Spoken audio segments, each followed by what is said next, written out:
ओम नमो भगवते वासुदेवाय। ओम नमो नारायणाय। जय श्री हरि विष्णु, जय श्री कृष्ण। मित्रों, एक बार की बात है कि नारद जी ने वैकुंठ लोक में प्रस्थान किया तो वहाँ उन्होंने भगवान विष्णु जी को जाकर के प्रणाम किया। तो भगवान श्री विष्णु ने नारद जी के आने का प्रयोजन पूछा। तो नारद जी बड़ी उत्सुकतावश भगवान श्री विष्णु जी से पूछने लगे कि हे प्रभु, आपके अति प्रिय कार्तिक मास में भगवत गीता का क्या महत्व है? कृपया मुझे कार्तिक मास में भगवत गीता का महत्व समझाकर कहिए प्रभु।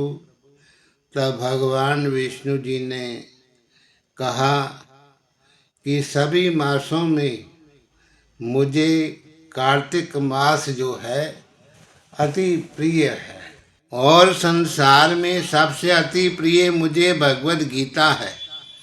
गीता के आश्रय में रहकर मैं समस्त सृष्टि की संचालना करता हूँ। इसलिए आज हम आपके लिए लेकर आए हैं भगवत गीता का अध्याय पहला। तो मित्रों, अगर आप जैसे भक्तों का प्यार बना रहा तो हम हर दिन आपके लिए एक नया अध्याय का पाठ लेकर आएंगे। तो चलिए मित्रों, आज हम सुनते हैं भगवत गीता जी का अध्याय 1। श्रीमद् भगवत गीता। अर्जुन विषाद योग। यहाँ शुरुआत होती है धृतराष्ट्र के सवालों से। तो वे संजय से जानना चाहते हैं कि धर्म भूमि कुरुक्षेत्र की युद्ध भूमि पर मेरे और पांडु पुत्र क्या कर रहे हैं, उनकी सेना क्या कर रही है। धृतराष्ट्र जानना चाहते हैं कि युद्ध क्षेत्र पर आखिर क्या हो रहा है। धृतराष्ट्र अंधे थे, वे देख नहीं सकते थे, लेकिन वो आंख से अंधे थे, मन और मस्तिष्क से नहीं। वो जानते थे कि वे धर्म के साथ नहीं खड़े हैं। धर्म तो वही है जहाँ पर श्री कृष्ण भगवान खड़े थे। अपने पुत्र मोह में पढ़कर के उन्होंने शांति की जगह युद्ध को चुना था, क्योंकि वो जानते थे कि इस युद्ध को जीतना कोई आसान काम नहीं है। तो मित्रों, अगर हम भी अपने जीवन में कोई गलत काम करते हैं तो हम भी समझ रहे होते हैं कि हमारे किए हुए कर्म का नतीजा शायद अच्छा नहीं होगा। और यही डर चिंता धृतराष्ट्र को सता रही थी।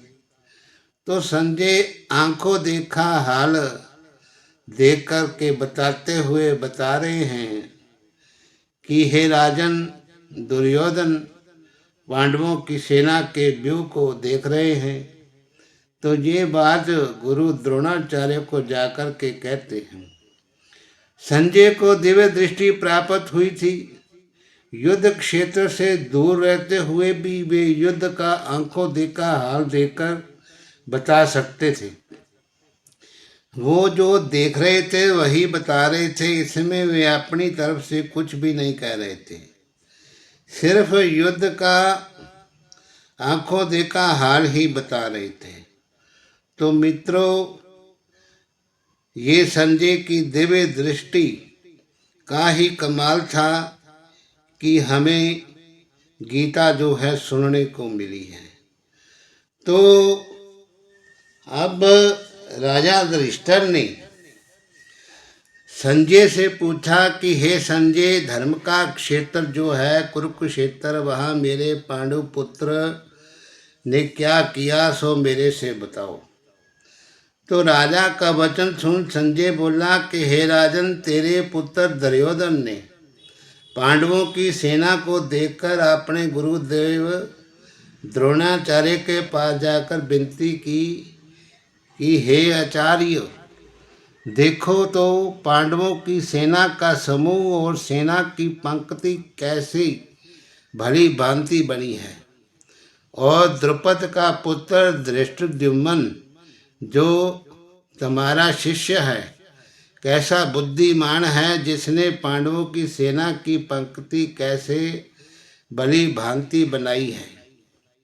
और जो पांडवों की सेना के मुख्य योद्धा हैं उनके नाम दुर्योधन द्रोणाचार्य को सुनाता है।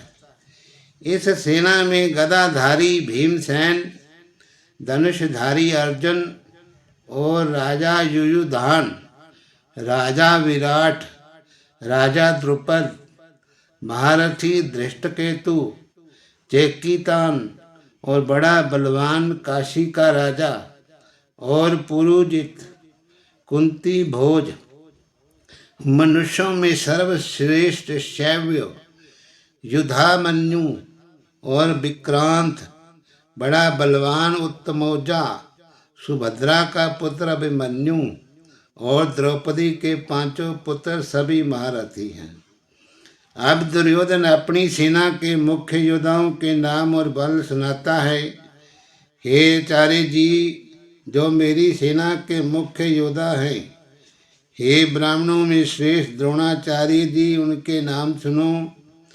प्रथम तो आप और भीष्म जी, कर्ण, कृपाचार्य जी और मृत्युंजय, अश्वत्थामा, विकर्ण, भूरिश्रवा, जयद्रथ आदि से लेकर और भी योद्धा हैं जिन्होंने मेरे निमित्त अपना जीवन त्याग दिया है, और जो नाना प्रकार के शस्त्र धारण करने वाले हैं, युद्ध करने में बड़े चतुर हैं। हमारी 11 अक्षौहिणी सेना है और पांडवों की 7 अक्षौहिणी, और हमारी सेना के अधिकारी और रक्षाकर्ता भीष्म हैं, और पांडवों की सेना का अधिकारी और रक्षाकर्ता भीमसेन है। अब दुर्योधन अपनी सेना से कहने लगे कि जितने तुम हमारी सेना के लोग हो सो सभी भीष्म की रक्षा करने वाले हो। अब जितने शस्त्र आने के मार्ग हैं उन सब मार्गों से भीष्म की रक्षा करो।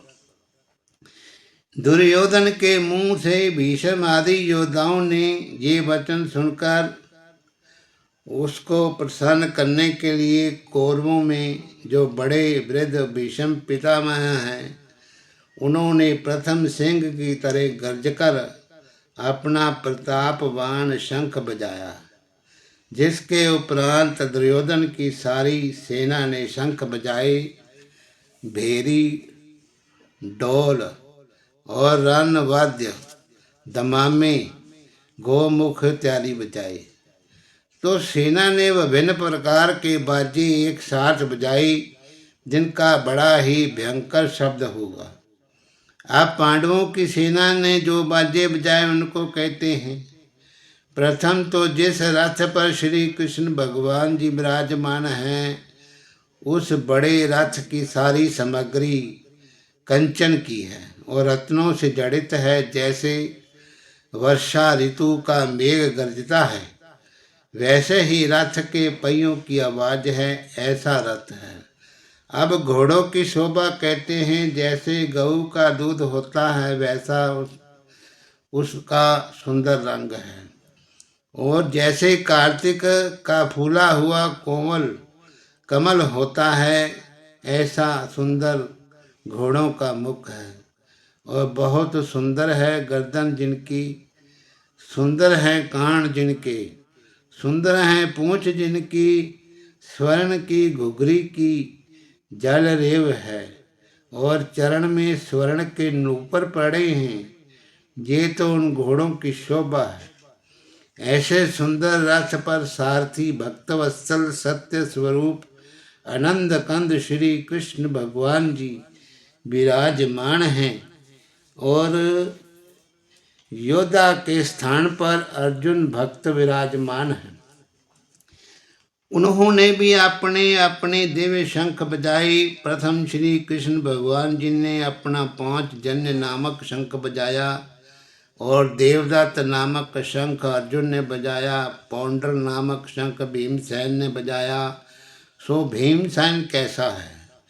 जिसका उदर बड़ा है और कमर भी बड़ी है। अनंत विजय नामक शंख कुंती के पुत्र राजा युधिष्ठिर ने बजाया। सुघोष नामक शंख नकुल ने बजाया और मणि पुष्पक नामक शंख सहदेव ने बजाया।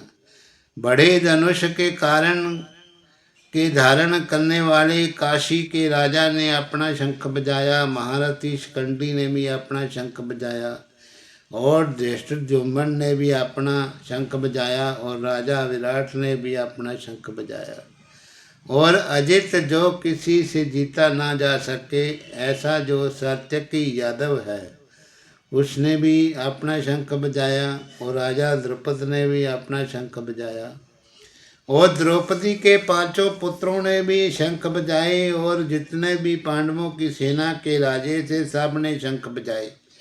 और महाबाहु सुभद्रा के पुत्र अभिमन्यु ने भी अपना शंख बजाया। इन सब ने अपने भिन्न भिन्न शंख बजाए। उन शंखों के शब्द को सुनकर धृतराष्ट्र के पुत्रों के हृदय विदीर्ण हुए, अर्थात हृदय फट गए, धरती और आकाश नाद से भर गए। इसके उपरांत धृतराष्ट्र के पुत्र की सेना अर्जुन ने देखी। जब दोनों ओर की सेना के शस्त्र चलने लगे, तब अपने धनुष का सिर ऊपर उठाकर पांडव अर्जुन ऋषिकेश श्री कृष्ण भगवान से बोले, हे अच्युत अविनाशी पुरुष, मेरा रथ दोनों सेनाओं के बीच में ले जाकर के खड़ा करो, तब मैं देखूं कि हमारे साथ युद्ध करने कौन कौन आए हैं। प्राणों का और धन का मोह त्याग कर जो आए हैं, उनको मैं देखूंगा। तो संजय राजा धृतराष्ट्र से बोले कि हे राजन, ऋषिकेश श्री कृष्ण भगवान से अर्जुन ने जब ये वचन कहे, तब भक्तवत्सल गोविंद ने घोड़ों को हाँक कर के अर्जुन का रथ दोनों सेनाओं के बीच भीष्म और द्रोणाचार्य के सम्मुख ले जाकर के खड़ा किया। तो भीष्म द्रोणाचार्य की दाईं बाईं तरफ और भी योद्धा थे। तब श्री कृष्ण भगवान अर्जुन से बोले, हे अर्जुन, तेरा रथ मैंने कौरवों की सेना के सम्मुख खड़ा किया है, इनको देख। तब अर्जुन ने कौरवों की सेना में बहुत योद्धा देखे। उनमें पितामह देखे, गुरु देखे, मातुल मामा देखे, पुत्र देखे, पौत्र देखे, सखा देखे, ससुर और मित्र देखे। इन दोनों सेनाओं में अपने ही कुटुंबी देखकर अर्जुन को बड़ी दया उपजी। तब अर्जुन दुख के साथ ही श्री कृष्ण भगवान से बोले, अर्जुनोवाच, अर्जुन श्री कृष्ण भगवान से कहने लगे कि हे कृष्ण भगवान, इस सेना से मैंने सब अपने भाई बंधु कुटुंबी ही देखे हैं। जो योद्धा रण में आए हैं, उनको देखकर मेरा मन बड़ा दुखी हुआ, मेरा मुख सूख गया, मेरा शरीर कांप रहा है और सब शरीर में पसीना आ गया है, मेरे रोम खड़े हो गए हैं और गंडीव मेरे हाथ से गिर रहा है और त्वचा जल रही है, मैं खड़ा भी नहीं हो सकता और मेरा मन भी भ्रम में पड़ गया है। और हे केशव, मैं शकुन भी बुरे देखता हूँ और मैं ऐसा निमित्त भी नहीं देखता। ये विपरीत युद्ध है। हे केशव जी, इस युद्ध में भाइयों को मारने में मैं अपना कल्याण भी नहीं देखता। हे कृष्ण, मैं अपनी जय भी नहीं चाहता और मुझको राज्य की भी इच्छा नहीं है और ना सुख की। हे गोविंद, ऐसा राज्य किस काम का और राज्य के भोग किस काम के हैं, जिनके सुख के निमित्त कुटुंब के लोगों को मारकर राज मिलेगा। वहाँ सभी कुटुंब के योद्धा लोग प्राण और धन के मोह को त्याग कर युद्ध के निमित्त खड़े हैं। सो ये कौन कौन हैं? गुरु हैं, पितामह हैं, पुत्र हैं, तात हैं, श्वशुर हैं, पौत्र हैं, साले हैं और संबंधी हैं। हे मधुसूदन, इनको मारने की मुझको इच्छा नहीं, इन पर मुझको बहुत दया आती है। हे धरती के धारनहारे श्री कृष्ण भगवान, मैं इनको मारकर त्रिलोक का राज्य भी पाऊं, तब भी मैं ना मारूंगा। भूमि के राज्य की तो बात ही कितनी है। जनार्दन की धृतराष्ट्र के पुत्रों को मारने से हमारा कल्याण नहीं, किंतु इसके विपरीत होगा। इनके मारने से हमको बड़ा पाप लगेगा। यद्यपि ये महापापी भी हैं, तो भी मारने के योग नहीं हैं प्रभु जी। ये सभी पूजने योग हैं और योग्य भट्ट हैं। मैं इनको नहीं मारूंगा। हे माधव, सज्जन भाई बंधु कुटुंब, इनको मारने से हमको सुख कहाँ है, मुक्ति कहाँ है। यद्यपि राज के लोभ में इनकी बुद्धि भ्रष्ट हुई है। ये धृतराष्ट्र के पुत्र हैं, जो कुल नष्ट करने से दोष उपजते हैं, जो कुछ मित्र के साथ कपट करने से दोष उपजते हैं, इसको नहीं समझते। सो क्या इनकी तरह मैं भी नहीं समझता। जो कुल के नष्ट करने से पाप लगते हैं, उन पापों को बड़ी भांति मैं जानता हूँ। अब जो पाप कुल के नष्ट करने से लगते हैं, उन पापों को अर्जुन बड़ी भांति कहते हैं। हे जनार्दन, कुल का नाश करने से कुल के जो प्राणी धर्म चलते आए हैं, उनका भी नाश हो जाएगा। कुल धर्म के नष्ट होने से कुल की स्त्रियां दुराचारणी हो जाती हैं। जिन स्त्रियों के वर्ण संकर संतान अर्थात पराये पुरुष की संतान उपजती है, अब वर्ण संकर संतान हुई, तब पिंड और जल पितरों को पहुँचने से रह गया, तो तिनके पितर उन स्वर्ग से गिर पड़ेंगे। और इस कारण हे यदुवंशियों में श्रेष्ठ श्री कृष्ण भगवान जी, जिसने कुल को नष्ट किया, उसने इतने पाप किए, जो ये सब पाप कुल का नष्ट करने वाले के सिर पर होते हैं। फिर वे मनुष्य उन पापों का फल क्या पता है, सो सुने। वे प्राणी सदा नरक भोगता है। न्याय शास्त्र में मैंने ये श्रवण किया है। अब अर्जुन पछताता है और हाथ को मलकर और फेर कर कहता है, हा हा, देखो भाई, मैंने कैसा पाप का उद्यम किया था। राज्य सुख के लोभ निमित्त अपने कुल का नाश करने लगा था। अब मैं अपने हाथ में शस्त्र ना पकड़ूंगा और धृतराष्ट्र के पुत्रों के हाथ में शस्त्र होंगे और मैं उनके सम्मुख होऊंगा। वे मुझको मारेंगे, इससे मेरा कल्याण होगा। संजोवाच। तो संजय धृतराष्ट्र से कहते हैं, हे राजन, अर्जुन ने ये वचन कहा, धनुष बाण हाथ से छोड़ दिया और शोक के में मगन होकर के बैठ गया। इति श्री मद्भगवद गीता सूपनिषदु ब्रह्म विद्याम योग शास्त्रे श्री कृष्णार्जुन संवादे विषाद योगो नामक प्रथमोध्याय समाप्त। अब आप पहले अध्याय के महात्म्य का फल जो है सुनिए। एक समय कैलाश पर्वत पर महादेव जी और पार्वती की आपस में गोष्ठी हुई। पार्वती ने पूछा कि हे महादेव जी, आप अपने मन में किस ज्ञान से पवित्र हुए हो? किस ज्ञान के बल से आपको संसार के लोग शिव कहकर पूजते हैं और आपके कर्म ये हैं, ये दिखाई देते हैं, मृग छाला ओढ़े हैं, अंगों में शमशान की विभूति लगाए हैं, गले में सांप और मुंडों की माला पहन रहे हो। इनमें तो कोई कर्म पवित्र नहीं। सो आप भी ज्ञान सुनाओ जिससे आप पवित्र हो। तब श्री महादेव जी ने उत्तर दिया, श्री महादेवोवाच। महादेव जी बोले, प्रिय सुनो, जिस गीता के ज्ञान को मन में धारण करने से पवित्र हुआ हूँ, उस ज्ञान से मुझे बाहर के कर्म नहीं व्यापते। तब पार्वती ने कहा, हे भगवान, जिस ज्ञान की आप स्तुति करते हैं, उस ज्ञान के सुनने से कोई कृतार्थ भी हुआ है? तब श्री महादेव जी ने उत्तर दिया, इस ज्ञान को सुनकर बहुत जीव कृतार्थ हुए हैं और आगे भी होंगे। मैं एक प्राणी कथा सुनाता हूँ, तो सुन।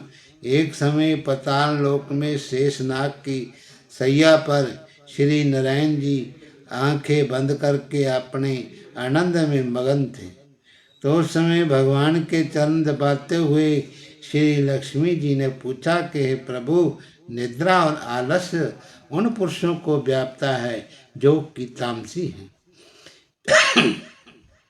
फिर आप तो तीनों गुणों से परे हो, श्री नारायण एवं वासुदेव हो।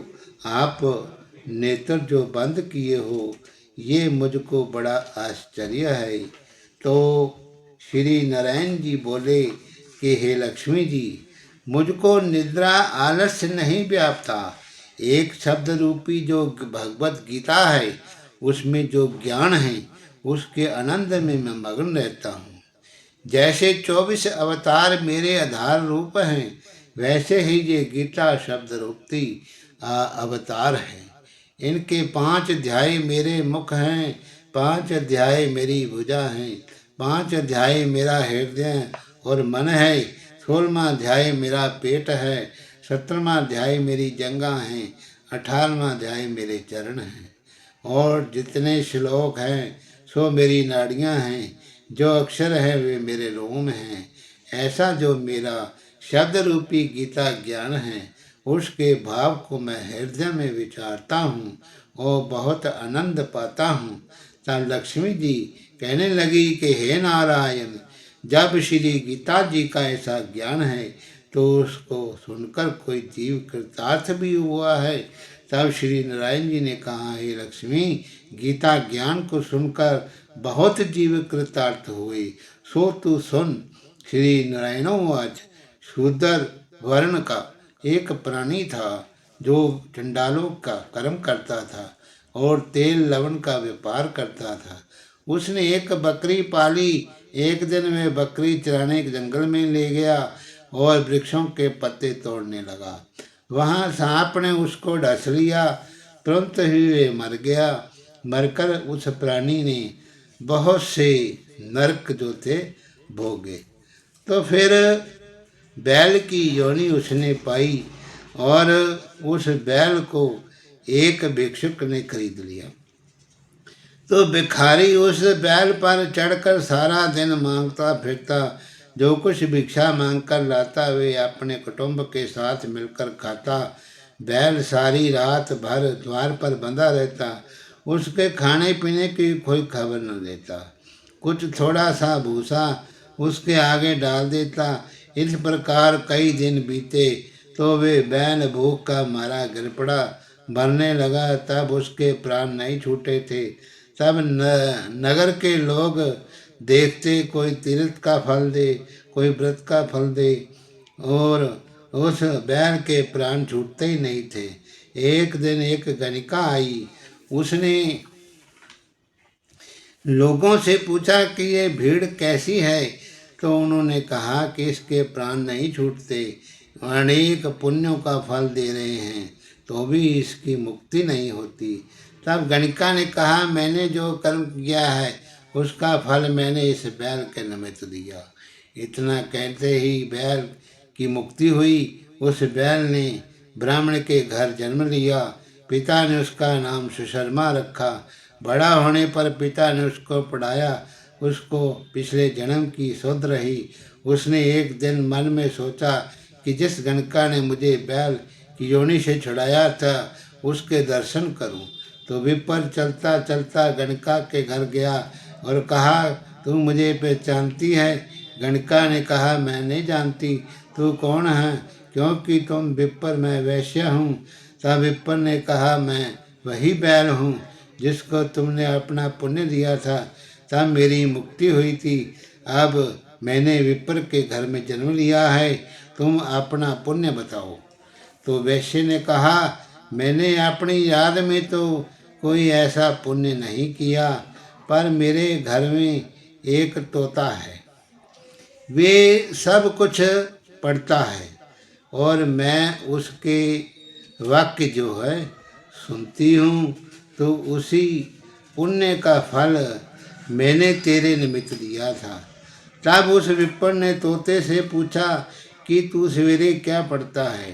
तोते ने कहा, मैं पिछले जन्म में विप्र का पुत्र था। पिता ने मुझे गीता के पहले अध्याय का पाठ सुनाया था। एक दिन मैंने अज्ञानवश गुरु का अपमान किया, तब गुरु ने मुझे श्राप दिया कि तोता हो जा। तब मैं तोता बन गया, एक फंदक पकड़ करके ले गया। एक विप्र ने मुझे मोल ले लिया। वे विप्र भी अपने पुत्रों को गीता का पाठ पढ़ाता था और तब मैंने भी वे पाठ सीख लिया।